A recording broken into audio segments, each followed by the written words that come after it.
only with 20% in your team, I believe. And a couple months before, the number is 11, right? And you don't have sales team, you don't have marketing team, and you have several ungraduate students in your team. I'm wondering, is that the new paradigm for startup companies in the age of AI? I think it will be. I think we're a little early. And so I think we had some advantages. Like I had a lot of experience building the teams. I had a good reputation, so I could get a lot of computers to do it early on. And normal startups wouldn't have that. But I think that over the next few years, as people start to learn more about how do you build research teams, as there becomes more and more compute power available for everybody, and as people learn more about what makes a good AI product, I think we're going to see a lot of companies like this. I think we're a little early. I think we're kind of the first one to do that. But I think maybe in 5 years, it'll be very normal. In the past 20 years, I have known many entrepreneurs both in China or around the world. And I discovered there are some commonalities about them. They all have strong driving forces to when they creating something wonderful from nothing. That's why I'm wondering, what was your driving force when you first founded Midjourney and what you were looking for at that moment? Yeah, I mean, I never really wanted to have a company. I kind of just wanted to have a home. And I guess I kind of made Midjourney as sort of my home to, for the next 10 years or 20 years to build the things that I really care about and that I want to make in the world. I think a lot about like the problems everywhere. And I think a lot about that maybe I can't solve every problem, but what I can do is I can try to make people more powerful to solve problems collectively.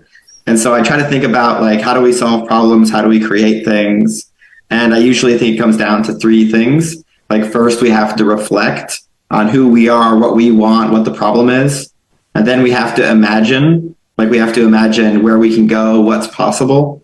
And then at the end, we have to coordinate to, work with ourselves, work with others to actually, do the thing that we imagined. And I feel like there's a big opportunity in AI to kind of take these three parts of creation and create and make sort of significant infrastructure that makes us better at them in ways. Like the AI should be able to help us reflect on ourselves, imagine better, help us find each other and work together better. And I think that if we can do each of those things together, we can bring them into sort of some kind of single framework one day. And I think it'll change how we create things and how we solve problems. And I think that's the big thing I wanted to do. And I think sometimes it can be confusing about the images, but I mean, in many ways, making images is kind of a proof of concept for that. Already Midjourney is kind of this super powered imagination of millions of people exploring like this big space of possibility. And, I think in the next few years, there's an opportunity to have more visual and artistic exploration than maybe all prior history combined. Mm-hmm. And I think that doesn't solve all of our problems, but what I think it is it's kind of, I think it is a test run. It's an experiment. And I think if we can do that for the visual exploration, we can do it for other things too. Also, any problem, any possibility that we need to kind of explore and think about together, I think we can apply similar tools to solve. And so when I was thinking about how to start working on this, we had a lot of ideas, we built a lot of prototypes, but there are certain breakthroughs in AI, particularly around visuals, where there felt like there was this really unique opportunity to make something no one else was making. And I kind of wanted to go for that. So we all kind of knew, I think, even several years ago that everything was going to come together to feel really special this decade. And I think we're still only seeing the beginning of that. So the image is just the first stage. I think your final goal is about to liberate the imagination for human beings. That's the goal that attract you to found Midjourney, right? I mean, I like imaginative stuff. I like the world to be more imaginative too. Like everything, it's fun to see all the crazy ideas every day. And I can see that. Yeah. I mean, first off, I think people are sometimes a little too competitive. I think that's a Western weakness. And I think that there's so many opportunities. sometimes it's maybe not worth being competitive. Like, I don't think about the competitive thing. I just try to make the most beautiful, awesome things I can make. And I think in many ways, like, there's as many opportunities as there are like problems and challenges in the world. And I think there's a lot of things in the world, a lot of challenges in the world to work on. I think it was always nice in China when I was there is everyone's always like, there's a sense of collaboration and unity. And I think in some ways, like, that aligns more with AI, where it's sort of a much more communal thing where it learns from all of us. And then it kind of gives us all of these powers that it learned from us back. Like, it learns from all of our history of visual stuff. And now it's giving everybody visual powers. It's like very communal. It's very collaborative. And sometimes even saying like, I want to be the best at something is in some ways, I think maybe against the nature of the technology itself. I think there's a lot that the US could learn, from that, like from the East there. And I think out here, it's very normal to maybe be like, not just scared of technology, but almost just scared of intelligence. Like, they're smart. Can I trust them? But then, I mean, on the flip side, it seems like we want the world to have as much intelligence as possible.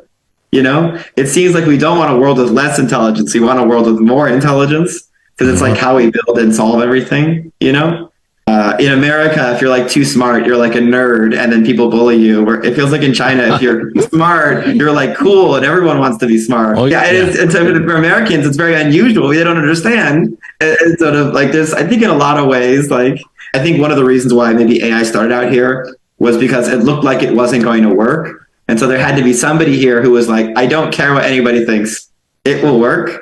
But now in some ways that we know it works, it's about like actually working together and just trying to give everybody all the infrastructure and all the powers and trying to build societies. And, in a lot of ways, like, I think we're a lot less unified out here and a lot less, desiring of intelligence, like trying to than the East is. And I think there's a lot to learn from each other. I'm very positive about like all of that stuff. You really said the idea is cheap. Show me the code. But now it seems like the idea is the only thing important. And as long as you can express your idea, your goal to a series of good prompts, and AI can help you. So do you think the definition of learning and creating is changing? Do you have any point of view about that? Yeah, I mean, I think one thing that I've seen that's really interesting is that when you give people more power to create, they also become more interested in learning.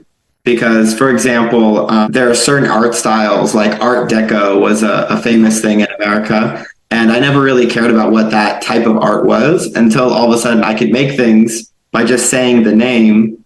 And all of a sudden I started to wonder a lot about it. I wanted to learn more about the history.